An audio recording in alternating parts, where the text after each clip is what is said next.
Shalom Bapak Ibu Saudara, berjumpa kembali di dalam mimbar kecil. Tuhan senantiasa menyertai kita sekalian. Sebagian dari kita mungkin akan sepakat betapa kata-kata atau perkataan memiliki pengaruh yang cukup besar di dalam kehidupan kita dewasa ini. Perkataan hampir mempengaruhi setiap aspek hidup dan hal ini didukung juga oleh kemajuan teknologi informasi dan juga media sosial. Sebut saja misalnya saat kita ingin berbelanja online, kita akan mengecek terlebih dahulu review atau pengalaman orang lain yang sudah membeli atau berbelanja di toko yang akan kita beli.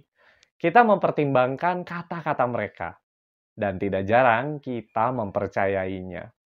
Dan betapa celakanya jika ada orang-orang yang kurang bertanggung jawab yang dengan seenaknya memberikan komentar ataupun review yang jelek, padahal misalnya tidak sesuai dengan keadaan yang sesungguhnya. Tentu akan ada pengaruh buruk, bukan hanya bagi sellernya, tapi juga bisa bagi para calon pembeli. Nah, contoh sederhana ini menunjukkan betapa perkataan orang lain, baik secara langsung maupun tidak langsung, memiliki pengaruh bagi kehidupan sehari-hari kita sekalian. Dan pada masa-masa pandemi, saat kita masih berdiam di rumah, tidak jarang perkataan itu menjadi tantangan juga. Sebab terjadi kekerasan verbal, yakni kekerasan melalui perkataan, saat mungkin sebagian orang diam di rumah saja. Firman Tuhan melalui Mazmur 141 ayat 3 dan 4 berkata, "Awasilah mulutku ya Tuhan, berjagalah pada pintu bibirku. Jangan condongkan hatiku kepada yang jahat untuk melakukan perbuatan-perbuatan yang fasik bersama-sama dengan orang-orang yang melakukan kejahatan, dan jangan aku mengecap sedap-sedapan mereka."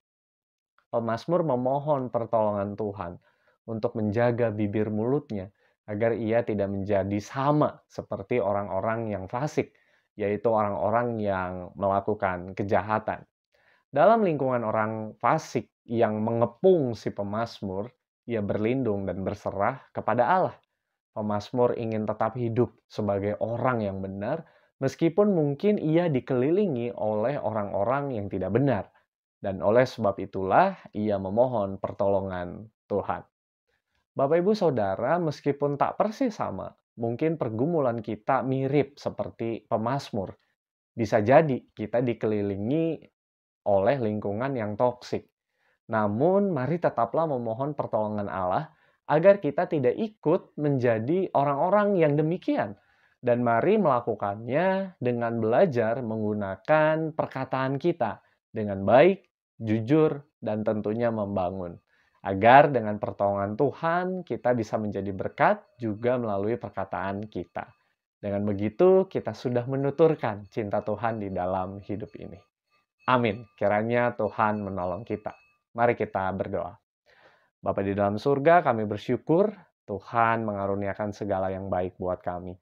Dan kami memohon hikmat penyertaan Tuhan, terutama ketika juga kami masih di dalam masa pandemi ini, kiranya kami boleh menggunakan mulut kami boleh menggunakan perkataan kami untuk juga bersaksi tentang cinta Tuhan yang besar, untuk menggunakan kata-kata kami agar dapat membangun dan menjadi berkat bagi orang-orang di sekitar kami. Kiranya Tuhan yang memimpin dan menolong kami. Di dalam nama Tuhan Yesus kami berdoa, memohon, dan bersyukur. Amin.